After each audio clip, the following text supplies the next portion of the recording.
Welcome back mga ka-Aldab. Ito na naman po ang inyong lingkod, si Mr. Destiny. At magbibigay na naman po tayo ng pinakamagandang update po ngayon sa social media.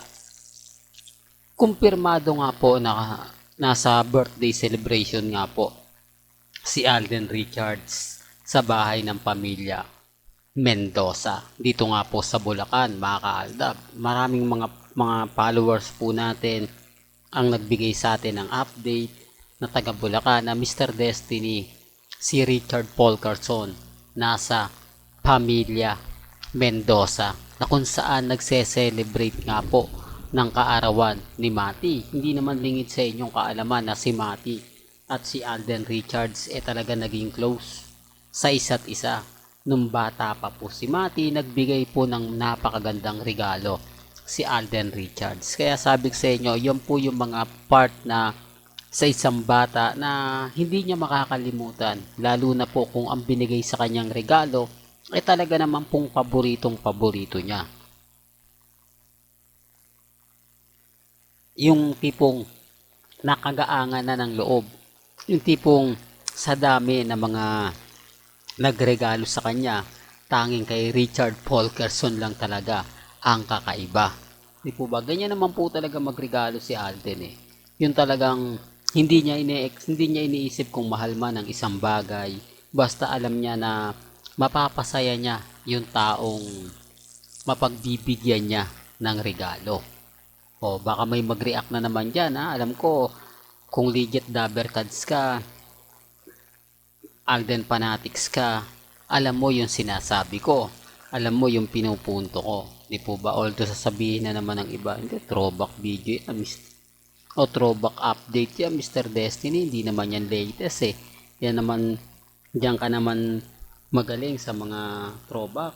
Wala ka namang ganap na talagang legit. Puro throwback na lang yung pinapakita mo tapos sasabihin mong update. Ngayon pala babalik ka lang sa nakaraan. Pero okay lang naman po yun. Gaya ng sinabi ko, pinapaliwanag ko lang po dito kung bakit nga po ba pupunta pa si Alden Richards dyan. Siyempre kasama niya dyan si Maine Paul Carson. Pansin nyo yung post na isa, yung maramihan. Yan po yung post na kumbaga kuha ni Nikki, yung nanay nga po ni Mati. Kaya po pala si Mario So naandyan sa pamilya Mendoza. Inaanak po kasi ni Mati, ano ba yan, Mr. Destiny? Inaanak po kasi ni Mario So si Mati. Kaya po naandyan siya sa pamilya Mendoza. Pero walang mga photos, mga video na magkakasama nga po si Mati, si Mario So, si Mengay, at si Congressman Arjo. At bakit hindi naman po pinost ni Mario So si Mati sa kanyang social media account kasama si Congressman Arjo? Natatakot na nga po ba siya na baka balikan na naman siya?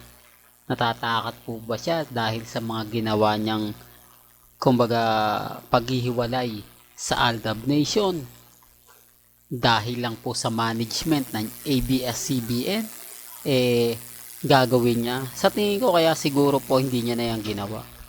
Siguro mga ka-Aldab, masasabi natin na mapapaisip po talaga kayo. Di po ba? Kaya nga sabi ko sa inyo dito po sa channel ni Mr. Destiny, maraming mga kaganapan at talaga naman pong mapapaisip po kayo. Maraming mga update na kung saan dito nyo lang po sa channel ni Mr. Destiny maririnig. Di po ba?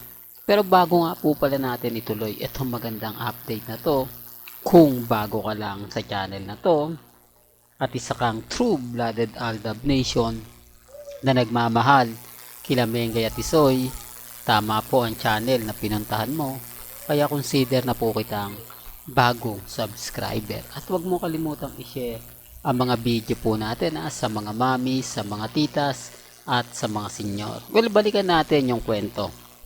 Sa mga hindi po nakakaalam, sa mga nagsasabing ganito, ganyan, etc. Maging relax lang po kayo. Maging kampante.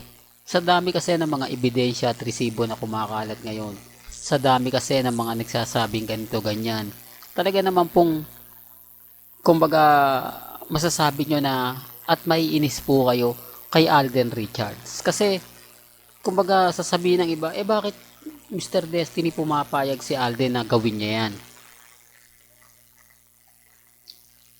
Gayong sinasabi niya naman sa mga mami, sa mga tita, sa mga senior na sila pa rin ni Mengay.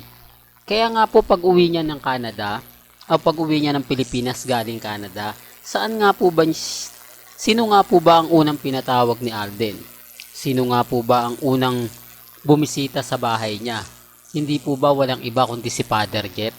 Nagkumpisal po si Alden Richards para maging magaang ang kalooban niya, para gumaang yung pakiramdam niya, dahil alam niya na maraming magagalit sa kanya, dahil alam niya maraming magtatampo sa kanya, dahil alam niya na maiinis yung mga taong nagmamahal sa kanila ni Mengay.